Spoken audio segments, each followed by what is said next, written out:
So we start at 1:37, is that okay?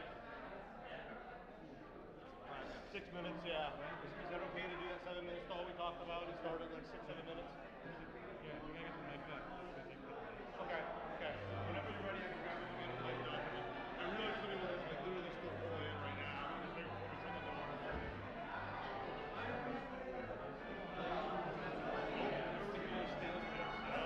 I can do it. Either I don't show up or they're probably.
clip on your belt.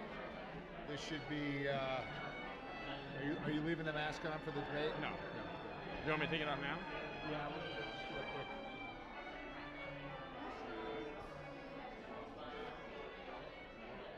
If you want that, if you want the freedom of movement, just go ahead and catch your belt. Rise this off to one side. Doctor? Niki, please. He calls me doctor too. Call everybody doctor. So we're just going to, excuse me, pardon. It's okay. I think that is. Hello, hello. Is this a hot mic? Yeah, it is. Well, Is it better to, you want to put it? You can. It might be better if it's out of your way without thinking about it. Okay. You can leave it there and work What do you have a suggestion? Sorry? Do you have a suggestion? You know, I always sort of like it on your person, so.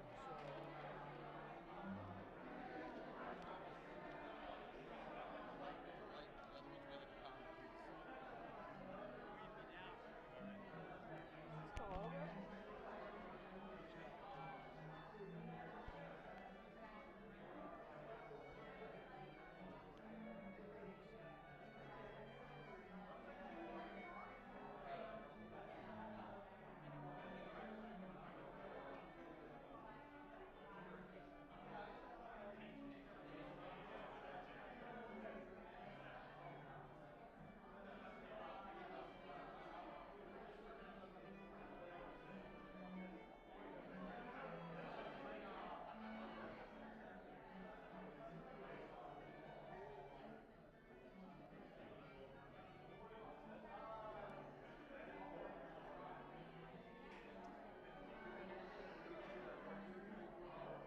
Yeah, 1, 2, 3, 4.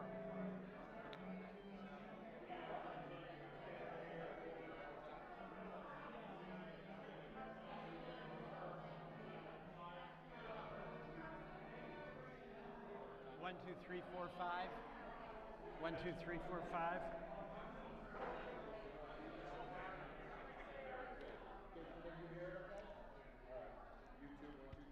One, two, three. Oh, sorry. 1, 2, 3. Testing. 1, 2, 3, 4, 5, 6, 7.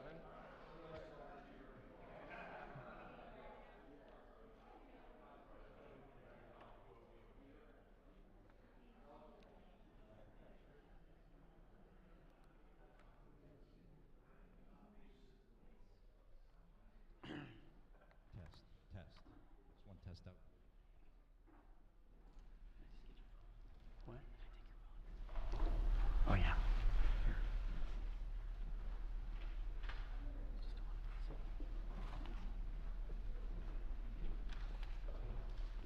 Have fun.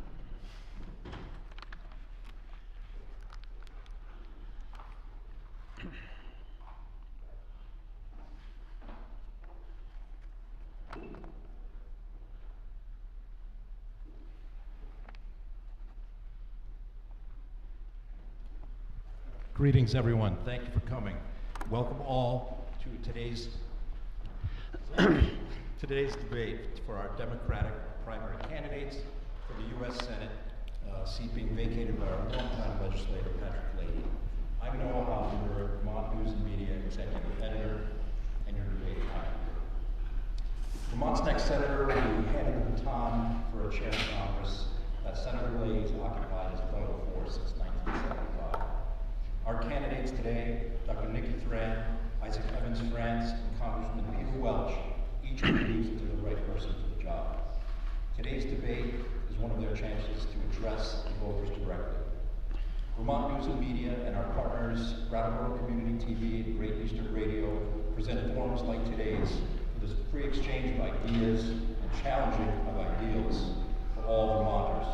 In fact, residents across Southern Vermont are helping to make today happen by supplying the questions for the candidates. Thank you for joining us today.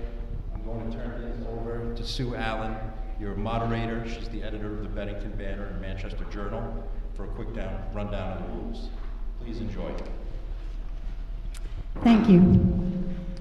I also want to welcome everyone here today for today's debate, and I appreciate you being here. I'm going to do a quick rundown on the rules, although the candidates have all been briefed on them previously. We're going to start with opening remarks from each candidate, followed by questions from our readers. Noah will be the timekeeper, as he said. He's going to allow 2 minutes for opening remarks, 1.5 minutes for question responses, and 45 seconds for appropriate follow-up. Closing remarks at the end will be 1 minute for each candidate, and Noah will help keep track of time. I also want to ask that you hold your applause until the end so we have more time for questions. I know you're going to be tempted to applaud for your candidate, but if you hold your applause to the end, we would really appreciate that. If there are no questions, we'll get started. Our first question comes from Martin Langeveld of Vernon. Is there opening statements? The first question is going to go to Do we get an opening statement? opening remarks, and we'll start with Congressman Welch. Thank you very much for hosting this debate, and I got to say, good food and even liquor, good setting. But let me say this. We all know that this is an all-hands-on-deck moment for our democracy, for Vermont and for our entire country. We have a challenge of affordability with housing, with childcare, with the things that every family needs.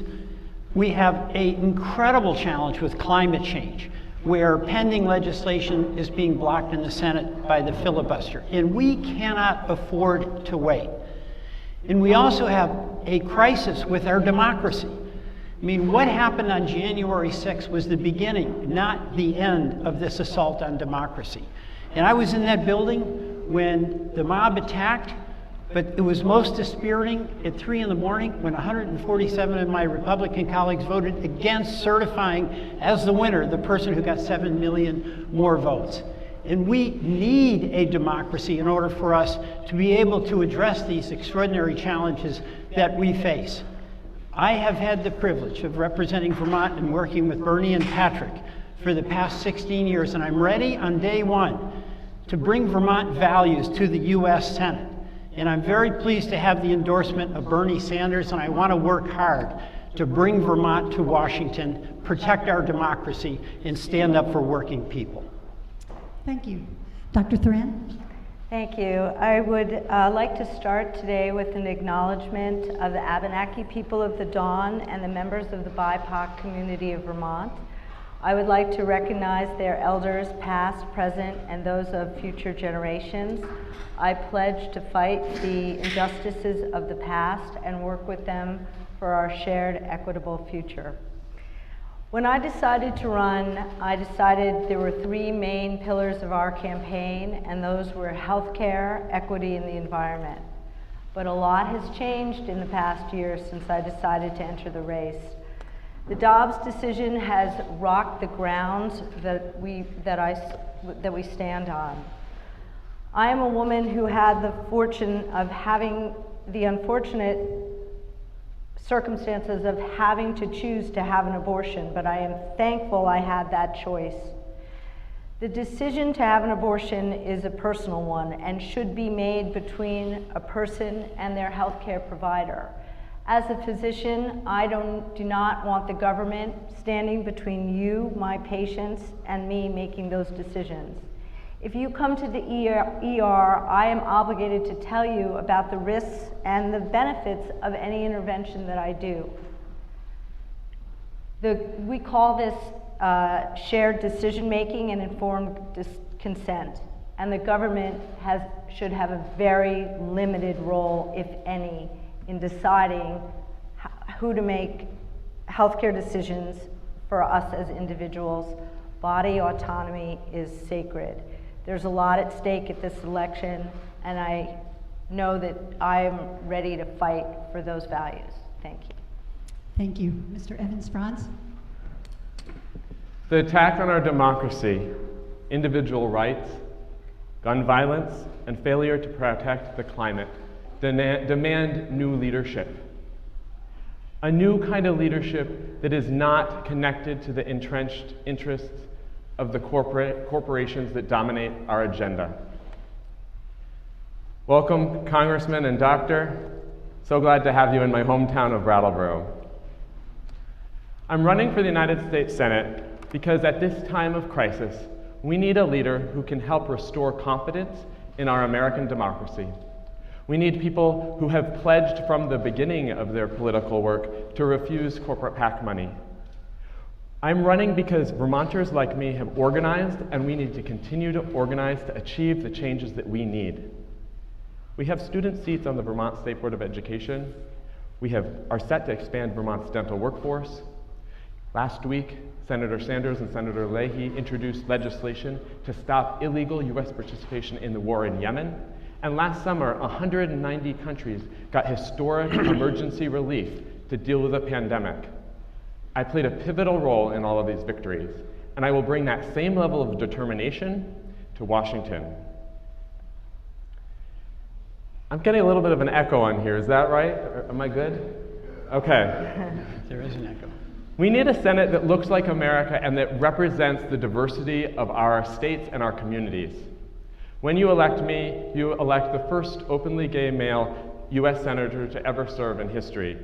You'll be electing somebody from a low-income family in Brattleboro who has organized coalitions for justice for over 20 years. We need to be investing in housing, in childcare, in our democracy, in climate response. We need health care for every single person. I've earned the endorsement of the Vermont Progressive Party, the people who helped elect Bernie Sanders, and I look forward to earning your support. Thank you. Now we'll go back to questions. We'll start on the left with Congressman Welch. And Martin, if you're watching at home from Vernon, this is your question. I'd like to ask you, this is from him, I'd like to ask you a question about the Senate filibuster, an archaic rule that historically was used to prevent passage of civil rights legislation. Don't you think that today at its core, the filibuster is a racist institution that should be eliminated for good? And if not, why not? And if so, how, given the political realities in Washington? I support ending the filibuster. I mean, what we're watching in the Senate is dysfunction and a lack of accountability. I mean, should we have more reverence for the filibuster than we do reproductive freedom? Should we have more respect for a procedural device, the filibuster, than voting rights? The answer to that is no. And the beneficiary of that filibuster is Mitch McConnell, because he blocks every single action from even coming up for a vote. So I agree, it's time for the filibuster to go. And that means that we get an opportunity to vote on climate change. We get a chance to vote on reproductive freedom. We get a chance to vote on voting rights. And by the way, that means that you know where each member of the Senate stands. With the filibuster, they don't even have to take a position. So yes, I say goodbye to the filibuster. Thank you. Dr. Thran? I agree, we have to get rid of the filibuster. It has stopped legislation that's very important to me and to all of us from passing currently. It is archaic, and I've never thought of it as racist, but now that I think of it, it is a racist policy. And to overcome the filibuster, we need to elect enough Democrats and send them to DC so we can override it. Thank you. Mr. Evans? Yes, we must eliminate the filibuster. And yes, it's been a tool of racism for decades. We've seen that most recently in voter suppression. In order for us to live out the values of this country, the purported values and the values of Vermont of freedom and unity, we must get rid of this racist institution of the filibuster. The United States Senate was founded by our founding fathers as an effort to clamp down on democracy and limit democracy. This is not a time when we should be limiting democracy. This is a time when we need all of our voices. That's why I'm running, because we need to bring the voices of everyday Vermonters to Washington. Thank you. Dr. Thran, this question starts with you. Along a similar vein, this is from Lauren in Wilmington, and she asks, as you know, Vermonters will vote in November whether to codify abortion rights in the state constitution through Proposal 5. As a United States Senator, will you make it a priority to codify that right federally? And if so, what steps do you believe are necessary to accomplish that? Thank you, Susan. I think I've already made it clear this is a very important issue to me. I would support expanding the Supreme Court to 13 members, which is the number of federal circuits in our country. We have to attack this by going to school on what the Republicans have done, and that means introducing to the courts issues of religious freedom. To me, this was a religious decision, and it's one that I morally don't agree with and offends me. And I think we need to fight in the courts as well as trying to codify Roe by overturning the filibuster. And just to follow up on that quickly, given that this might be a Republican Senate, possibly following the November Not elections. if I have anything to say about it. How would you accomplish getting that through Congress, through the Senate? Well, it has to be a multi-pronged approach. I think one of the things we need to do is make the 28th Amendment to the Constitution a right for health care, and to me, abortion is health care. Thank you. Mr. Evans-Frantz?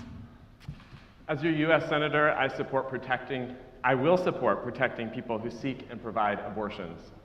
That means that we need to provide travel vouchers. It means that we need to provide telehealth and people be able to get the abortion pill by mail. And it means that we may need to have clinics that offer abortions on federal land. I support the codification of Roe and access to reproductive care that has been missing for so many people in this country, even before Roe was overturned. I worked for many years as a reproductive health educator in a federally qualified health center. And part of my job was providing the pregnancy options test, the pregnancy options counseling, along with the pregnancy tests to patients who came into that clinic. I saw the importance of people having choice over their bodies and their futures and the choice of whether to parent. This is something that I'm committed to. I've demonstrated down here in Brattleboro for this individual right, and I understand how our rights are connected. Because today it may be your body, tomorrow it's my marriage. The next day, it could be all of us. We must stand for one another. Can I give you the same follow-up? How would you get your commitment on this issue through a divided Senate? The way I would get my commitment through a divided Senate is the same way that I achieved with my colleagues a bipartisan resolution in a divided Congress to the President Trump's desk to stop unconstitutional participation in the war in Yemen. We did it through organizing. We showed up in front of Chuck Schumer's office. We met with Chuck Schumer and his staff. We went in front of Nancy Pelosi's office and we demonstrated. And we will do the same things with the Republicans who block individual rights. We will show up until we cannot show up anymore. We will show up until we don't have to show up anymore. We have to show up. And that means all of you who are watching. It means every single last one of you. We have to stand up in this moment of crisis when our rights are under attack. Thank you. Congressman Welch? The Dobbs decision is a catastrophe. It took away a constitutional right. The United States Supreme Court, who should be enforcing and expanding the vision of America of equality, took away, for the first time since Reconstruction, a constitutional protection. It's absolutely outrageous. And what my colleagues have also pointed out, Justice Thomas in his concurring opinion said out loud what the others didn't say. It is just the beginning. Gay marriage, contraception, so many things that we've been protected to be who we are. So that decision has to be challenged. We can, as we did in the House, protect a woman's right to choose with the Women's Health Protection Act. It passed in the House. We could pass it in the Senate, except for the filibuster. And this is where I come back to the stakes of this election.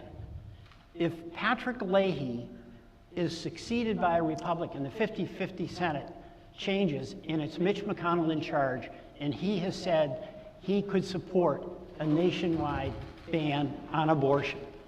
This can't happen. We've got to get rid of the filibuster, and we've got to then be able, in the Senate, to pass that statutory protection. This question will go to Mr. Evans-Frantz, and it's along the same theme, and then we'll move on to other issues. This is a Brattleboro Reformer reader who asked, a recent Gallup poll found that only 25% of Americans have a great deal or quite a lot of confidence in the U.S. Supreme Court. Do you have confidence in the Supreme Court? What do you think needs to happen to restore Americans' confidence? Or do you think the court's power should be altered? And if so, how? I believe and have confidence in the ideal of American democracy, in the idea of three branches of government that hold each other accountable. And I believe in the power of the people to be represented by our United States Congress. When one of those three branches of government fails to represent the interests of the American people, fails to represent a majority of Americans and our deeply held beliefs, when that body refuses to take the action that we need to protect our communities from gun violence, then it is time for the American people to stand up, and it's time for Congress to act.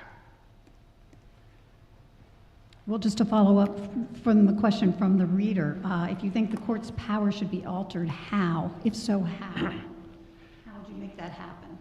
By the Senate taking its responsibility, by the Senate codifying the laws that we need, the environmental protections that the Supreme Court just struck down, the abortion rights, the protections of communities against gun violence, all the things that we've been seeing in the news. The Senate could have acted, and the Senate must act. So I don't see the problem right now. I mean, we have the Supreme Court that we have.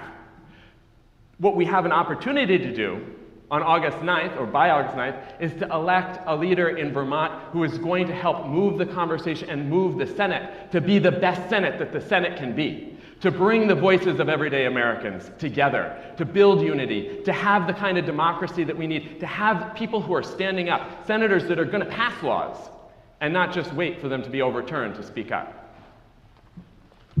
Dr. Thran? I personally have lost a lot of confidence in the Supreme Court. It used to be nonpartisan, and all I see now is partisan politics.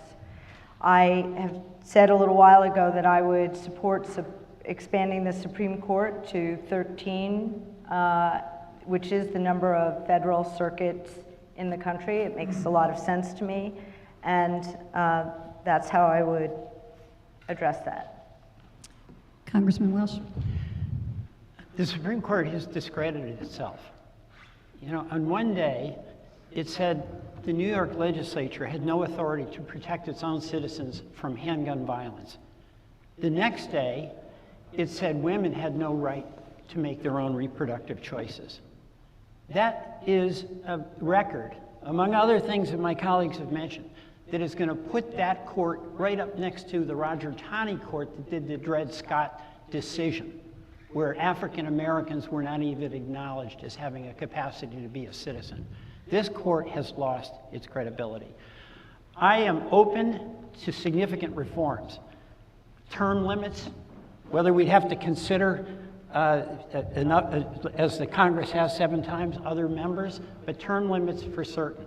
And also where Congress can act, like to codify Roe v. Wade, like to pass gun safety legislation, a ban on assault rifles, ban on high-capacity magazines. We should and must do that. So this court has become a partisan institution with the implementation of a long-term plan by Mitch McConnell and the well-funded Republicans who did their vetting in the Federalist Society, and the question for most of those people who got appointed was assurance that they would undo Roe v. Wade. Thank you. And this question goes to you, actually, and it's on a different topic. This comes from Kaya Kirk in Bennington. Would you support federal assistance for college tuition or additional loan forgiveness? How would you ensure that higher education is available to all students, regardless of income? We've got to make college affordable. We've got to provide debt relief.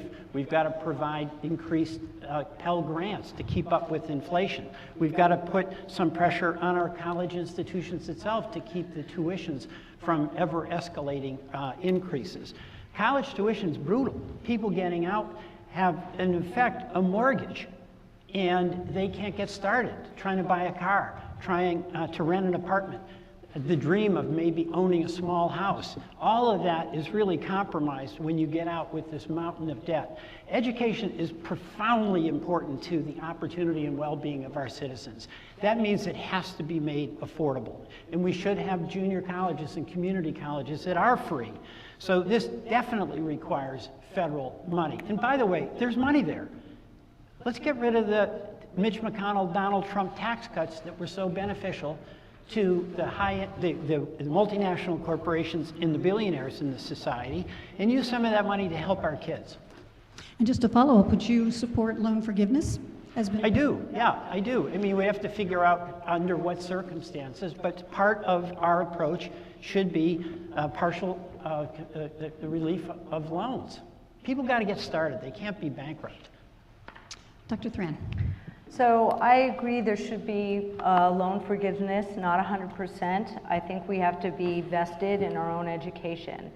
I think we should have a well-funded public education, including early child care. But for higher education, what I propose is that for every year that you volunteer for service for our country, either domestically or abroad, you have a year of higher education. That, to me, would help people learn about volunteering, invest in their communities, and offset the cost of higher education. I agree that private institutions, the amount for college education, even at UVM for out-of-staters, is exorbitant. We do need to invest in community colleges, and we need loan forgiveness. I think owing between about $25,000 to $40,000 is not an unreasonable price for higher education. And same follow-up, would you support loan forgiveness? I would, Susan, to an extent. I think people do need to be invested, but the amount of debt for students right now is too much. It's a mountain, and it stops them from economic success in other ways. Thank you. Mr. Evans-Frantz. I believe I'm the only person up here with a public education. I believe deeply in public education. Childcare should be free. College should be free.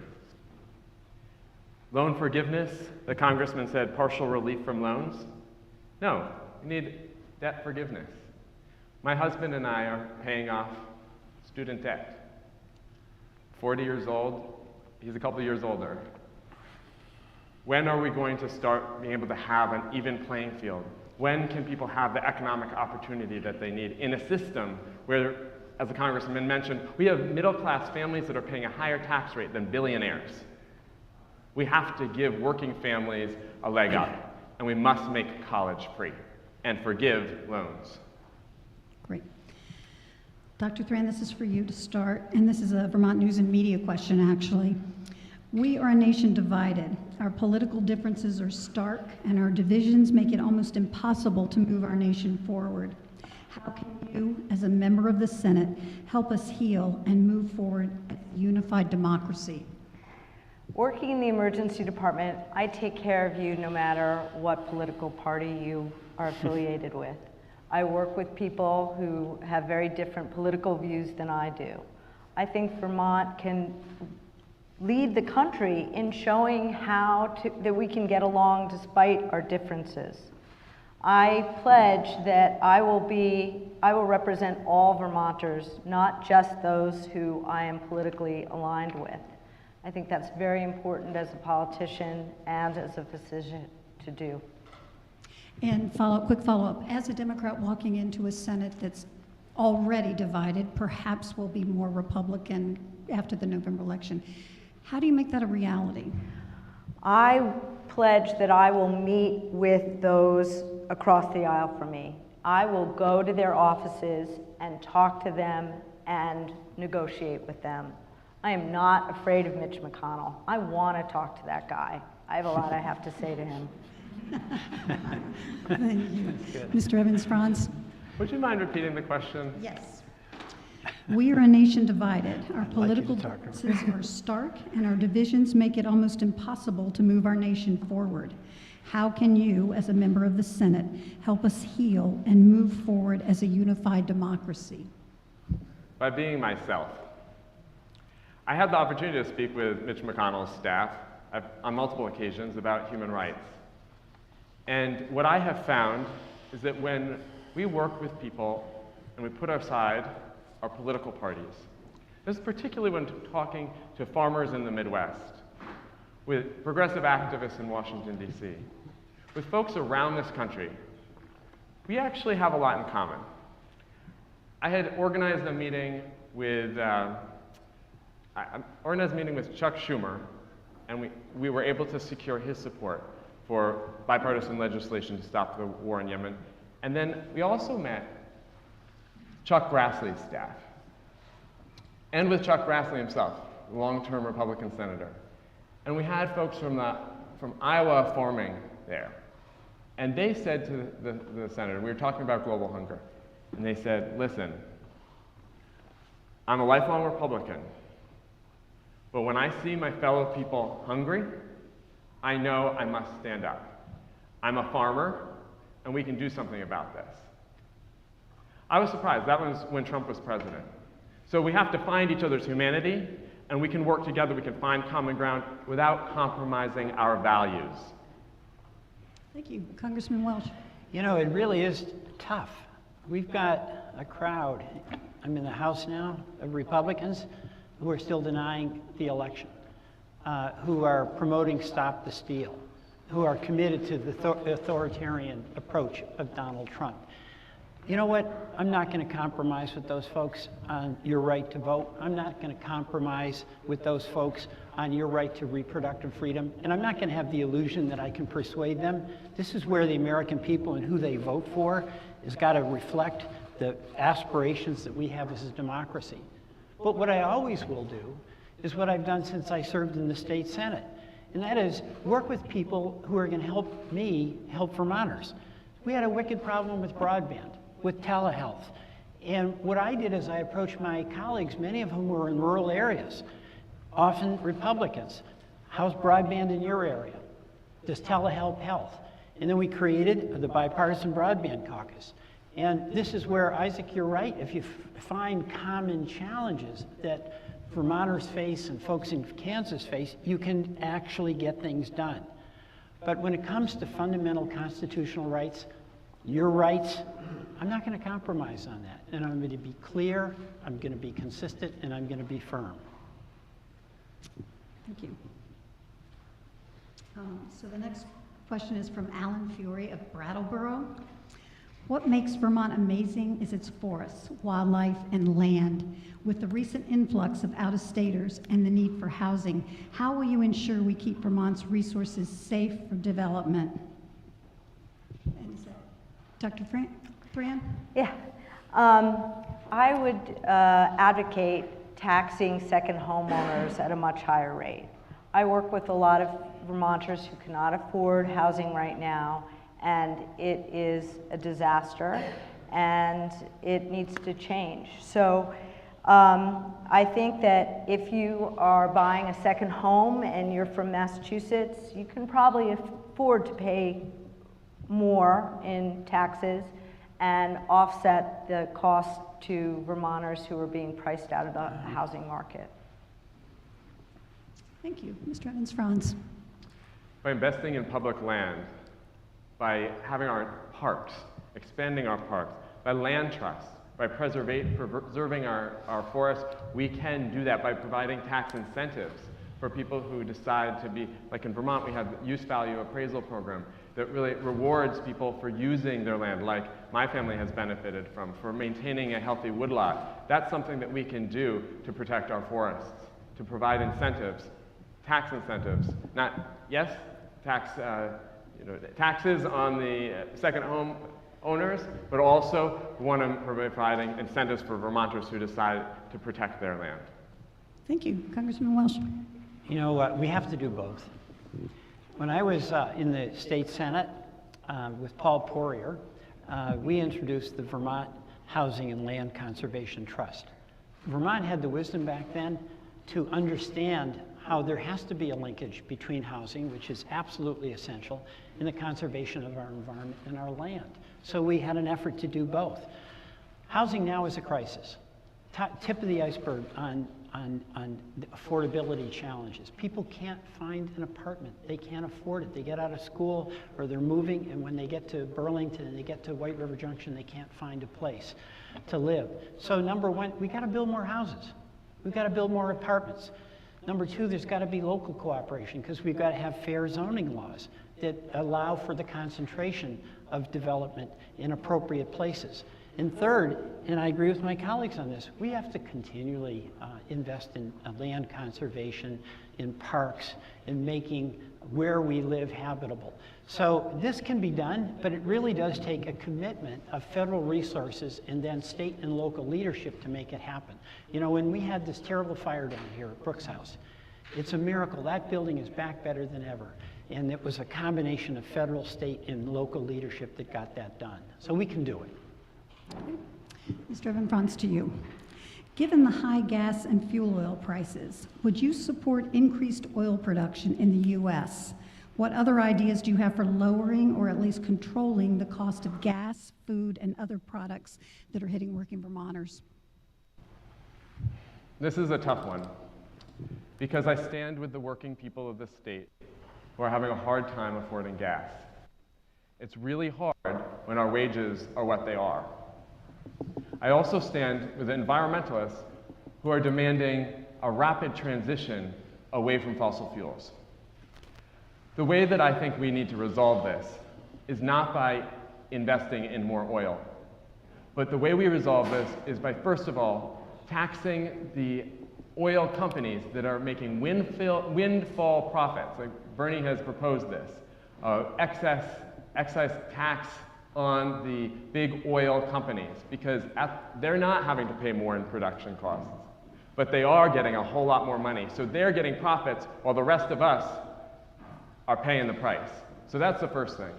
We need to be investing in things like the expanded child tax credit, which provided relief and brought millions of children out of poverty. That's the sort of thing. The problem that I see is not the price of gas per se, but the problem of poverty in this country.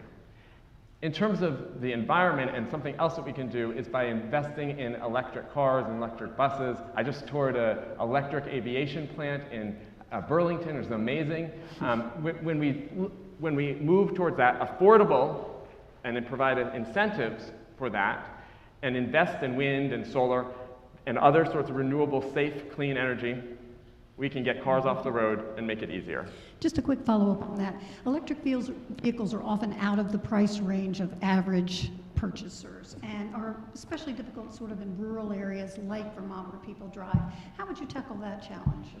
I support incentives for the purchase of used electric vehicles that also provide incentives for the people who are giving away their used vehicles or selling them to buy then another new electric vehicle. So that's a way that we can support lower income folks in using this. I support increased investments in public transportation and other ways to make green transportation affordable.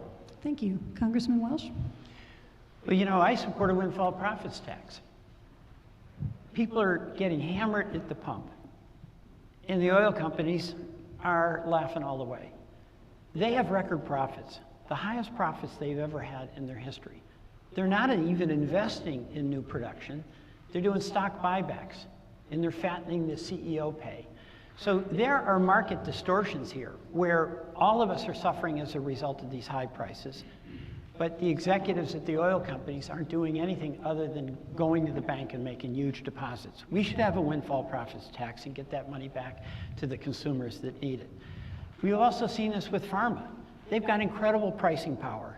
And we passed in the House price negotiation that I was the lead sponsor of that would save $300 billion over 10 years. It's got to deal with the price of insulin. So there are market distortions that is being taken advantage of by big pharma and by oil. We've got to address that. Is there a role for Congress in following up on what you're alleging against the oil companies and the abuses? There's a huge role for Congress. I mean, first of all, on price negotiation, we passed it in the House. It's pending in the Senate.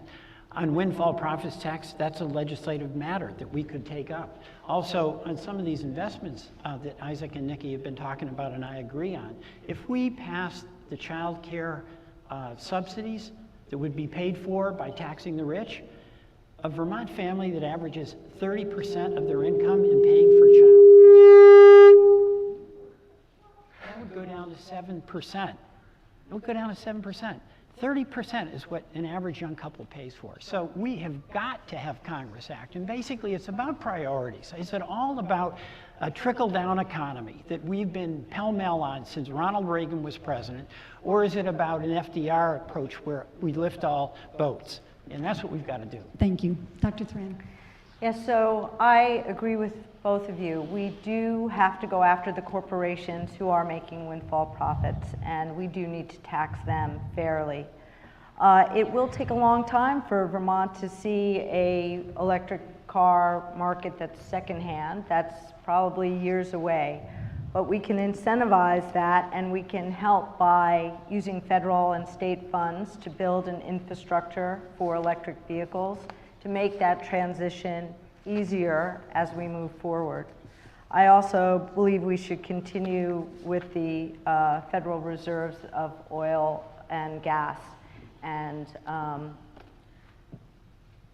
opening those up to us until a time when the economy is stronger. Thank you.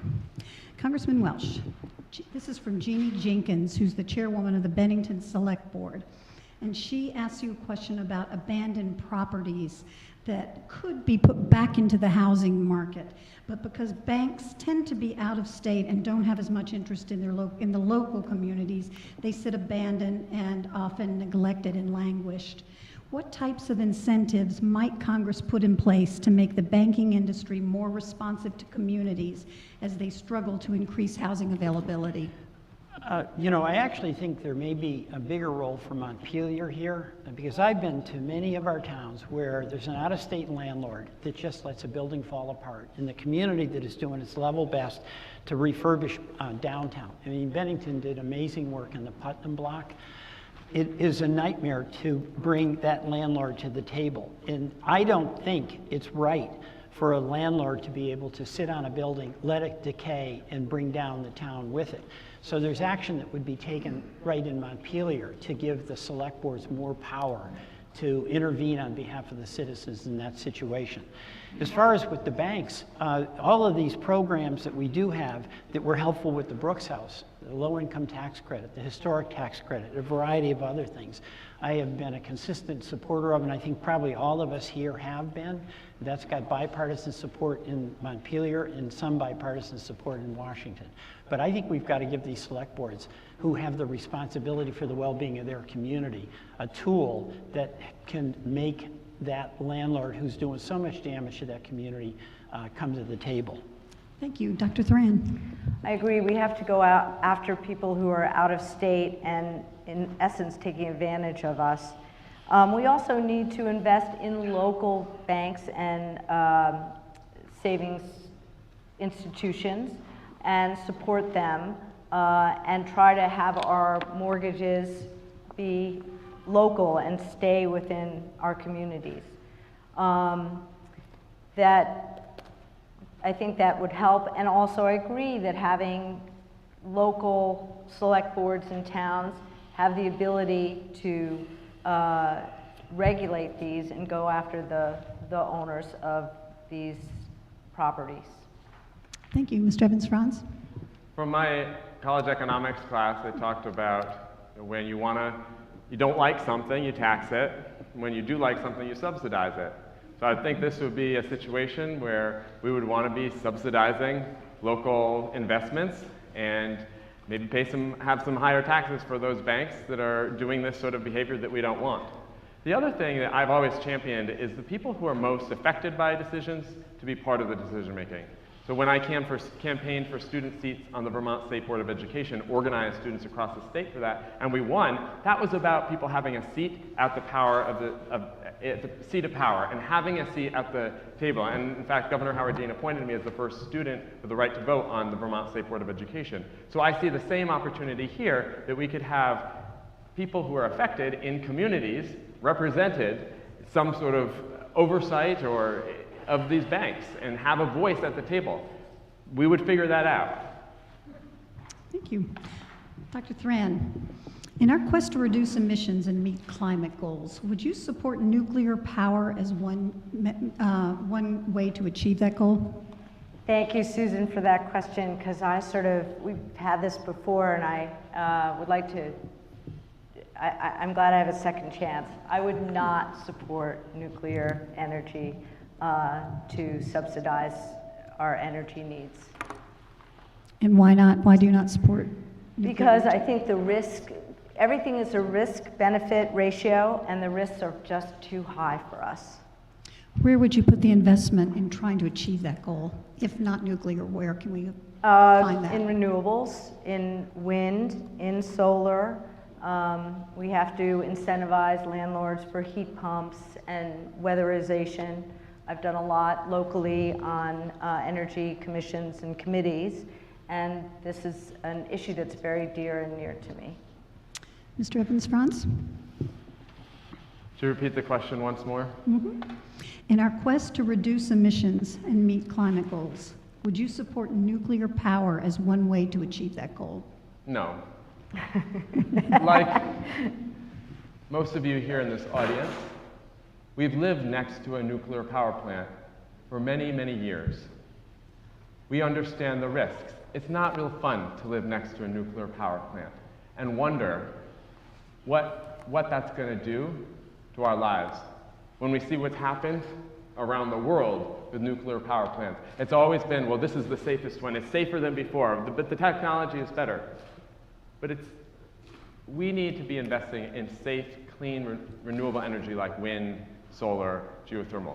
But I will say that when we have corporations that are dominating our political discourse, that are dominating our agenda because of their contributions, like to my colleague, we don't have that independence of political leadership, and we don't have the political will to stand up for solar, to stand up for wind, to stand up for geothermal. Because in order to do that, we need independent-minded leaders who have not taken a cent of corporate PAC money.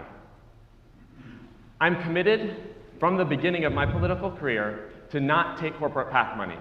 For 15 years, the congressman has taken corporate PAC funds, and just on June 7th, BT Digger reported that Welch retains his multi-million-dollar campaign war chest lined with donations from the likes of Ford, General Electric, Home Depot, Liberty Mutual Insurance, Toyota, and others. And when we have that sort of big money in our political system, we don't have the democracy that we need for real climate solutions. Congressman Welch, I'll give you the follow-up time to address that and then come back to the question. No, I can go right to the question. All right. We're in Brattleboro, that lived in the shadow of Vermont Yankee. And the promise also was that the nuclear waste would not be here in Brattleboro. And now we have long-term storage in effect on the banks of the Connecticut River. I don't want any Vermonter to have to go through that ever again.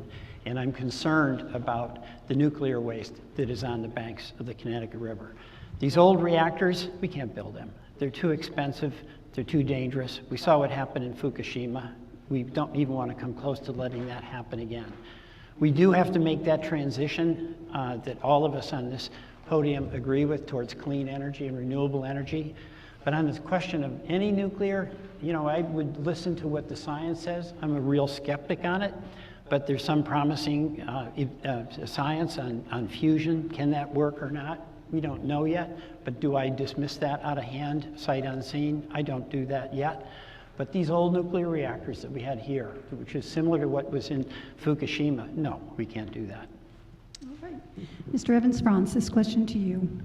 Vermont sportsmen and women want to protect their right to own guns, yet there's a growing call to expand gun control to prevent mass shootings. Is this a decision that should be decided by individual states or the federal government? What gun control legislation from Washington do you support? I support a ban on assault weapons. No, my family has a gun in the house. You don't need an assault weapon to kill a deer. You certainly don't need an assault weapon to kill a turkey. We can provide for our needs and support our hunting culture and the hunters in our state without having people have assault weapons. Because you know what? It was just over the border, just over in Buffalo, that people were mowed down while shopping at a supermarket. That could have been here. Someone could have just as easily bought a firearm in New York, come on over to Vermont, and mowed down folks in the Brattleboro Food Co-op. That could have happened right here, and so we must have national laws that protect our communities. So that no matter who I am or where I am, whether I'm a child trying to go to school, or whether I'm a black person trying to go shopping, or whether I'm a gay man trying to go out at night, like my friends in Orlando tried to do a few years ago and got shot, we need gun control in this country. And what would gun control look like from Washington in your mind? A ban on assault weapons, expanded red flag laws. You shouldn't be able to just go out and buy a weapon like that. You need to have the background checks. You need to have a process to keep people safe. Congressman Welch? Well, I definitely support a ban on assault weapons and the high-capacity rounds that are literally weapons of war. And you ask about what should be done at the state and federal level. The federal level should have some standards. Background checks, get rid of the Charleston loophole, a ban on assault weapons, military-style armaments that are being used in the mass slaughter. But states should also have some latitude as well, like New York State took action to protect its citizen from handgun violence, and the Supreme Court overturned that. That is absolutely wrong. And it can happen anywhere. If you remember that horrible shooting in Florida where those kids got killed at school, Marjorie Stoneman, the day after that, we had a near similar mass shooting at Fairhaven where that young man was target practicing. And thank goodness our police and the local police got on that right away, and they apprehended him when he was in the back of his house practice shooting. That can happen anywhere. So yes, we have to have gun safety legislation both federally and in the state. And we can do that in a way that in no way interferes with the tradition, the proud tradition we have here in the state of hunting, of target shooting, of going out to deer camp. Dr. Thran? So the gun violence that is plaguing us is a public health problem. And we not only need to fund the research on gun violence, but we do need 100% background checks. We need safe gun lockers and safety with our guns that we have. Absolutely an assault on any weapon that is an assault rifle or a military grade weapon. I agree with you. There's no reason why you need an AR-15 to go hunting.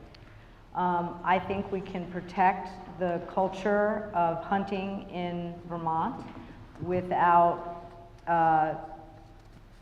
while banning assault rifles, ghost guns, and we also need education. When you buy a weapon, there ought to be mandatory education on how to use it.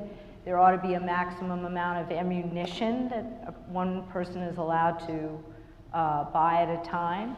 And we need to support mental health. But the solution is going after the gun manufacturers and holding them responsible and decreasing the amount of influence that the NRA has over our politicians. Thank you. Congressman Welch, to you. In the debate about police funding, it tends to often break down into militarizing our police or defunding our police. How would you support striking the balance for police funding? Does that mean increasing social services, mental health services, increased funding for police? And are you in favor or opposed to ending qualified immunity? We just passed a budget where I voted for $500 million additional for local law enforcement around the country. We need police that are well funded, we need police that are well trained, and we need police that are accountable. We know that. We also have to support community safety programs, and that's mental health funding, something also I've consistently supported. The accountability that was in the George Floyd Act was not just about getting money to police for training and accountability. It was on the question of qualified immunity, making adjustments in that standard about accountability, but not hamstringing good faith actions on the part of police who have to make split-second decisions. So we all know that what we need for community safety is a community that works together, a select board with its police chief. You know, you have a new and really good police chief here in Brattleboro, in Norma Hardy. So this is an ongoing effort that is ultimately going to be made effective with local engagement, local leadership, and then federal support when it comes to what are the funds we need in order to have training, what are the funds we need in order to have mental health. So real hard work at the community level and significant financial support at the federal level. And thoughts on ending qualified immunity for police? The qualified immunity adjustment that was made in George Floyd was simply an adjustment in what was a standard that had to be taken a look at. So it's not about saying that police or firefighters or first responders who make good faith judgments are going to be held accountable because in the after effect they don't look at it. But it is to say that if you have George Floyd, if you have an officer like Derek Chauvin, he's not going to be able to hide behind some legal doctrine to escape responsibility when in fact he murdered an innocent person. Thank you. Dr. Thran. So I have a lot of interaction with law enforcement in the emergency department, and most officers are good people who really care about the citizens. But there are bad police officers out there and law enforcement who are misogynists, who are brutal. I have seen them hurt prisoners, and there has to be a way for there to be some accountability. If there's a question of child abuse or domestic abuse or elder abuse, I have to report those. But if somebody has been abused physically by a police officer, there is no way for me to report that officer. They need more accountability. The police union is too strong and protects the bad seeds, and that fosters distrust. And to regain that trust, we have to have accountability, and we have to have a way to report those bad cops. Mr. Evans-Frantz. So first of all, I heard a yes or no question in there, which is, do you support ending qualified immunity? And for me, it's a clear yes. I support ending qualified immunity. I didn't hear a clear answer from the congressman. I just wanted to make sure I got that. But I also think I would see things a little different than the good cops and bad cops, because I think there's a system that's a problem. Having worked as a quality coordinator for an organization, I understood that for when you want quality in an institution, you need to see it in terms of a system, not in terms of the good guys and then there are a few bad apples. So in order, people have a right to feel safe in their communities. Police need resources to be responsive, to build trust with the communities they serve. But that does not mean giving them blank check. It does not mean that there won't be accountability. We must hold our law enforcement accountable, just like we would hold doctors accountable, just like we would hold any other profession accountable. We need to break up the power of the police institutions that protect and insulate them against any sort of real accountability to the communities that they serve. Thank you, and thank you all. That was a good hour, and we covered a whole lot of ground there. And we'll start our closing arguments now, and it's 1 minute each, and we'll do reverse order, so I'll start with Mr. Evans-Frantz. What I bring, and what I will bring to the United States Senate, is a fresh perspective. Because right now, the crises facing our planet, the crises that we saw facing our country, like last night on television, we know that we need a new leader. We know that we need somebody who's going to bring the voices of everyday Americans, not those big corporations, not a career politician who has dodged questions in other debates that we've had, who you've even seen that a little bit today with kind of meandering around the question and not directly answering it. We need people who are going to speak truth to power, who will stand up, who will build national coalitions, and bring those voices to the table to restore confidence in our democracy. When you vote for me, when you support me, you'll be helping elect somebody who's from this state, somebody who has come home because this is a place that I believe in, these are people that I love, and this is the communities that we have here. I pledge to take your voices to Washington.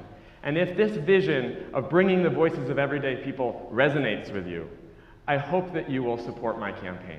Thank you. Thank you. Dr. Thran.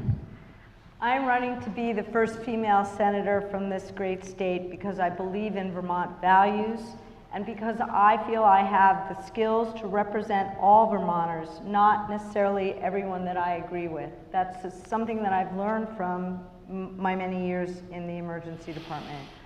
Our country is facing an existential crisis. Our democracy is very frail. We are closer to civil war than we have been in since 1861, when the Civil War began.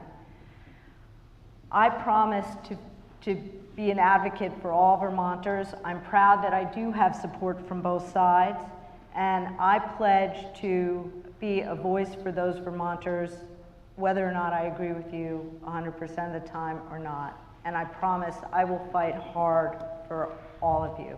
Thank you. Thank you. Congressman Welch. You know, I got my start in politics in the 60s when I dropped out of college and went to Chicago and worked on the West Side doing community organizing, fighting housing discrimination. And I saw how laws made it legal for banks to deny mortgages to African American citizens. I saw how it was legal for the Veterans Administration to deny mortgage insurance for Black Americans. I saw the power of organizing, because we stood up to that, we changed it, we renegotiated contracts. And when I left law school, I came to Vermont, not Wall Street, not K Street, Bridge Street and White River, and became a public defender. And I gotta tell you, that's the best decision I ever made, because Vermonters care about one another. We care about building communities. We care about listening more than we talk. Those are the values that we need to restore in Washington. And it's why I continue to have the optimism I got listening to Martin Luther King. I want this to be a better, more just society.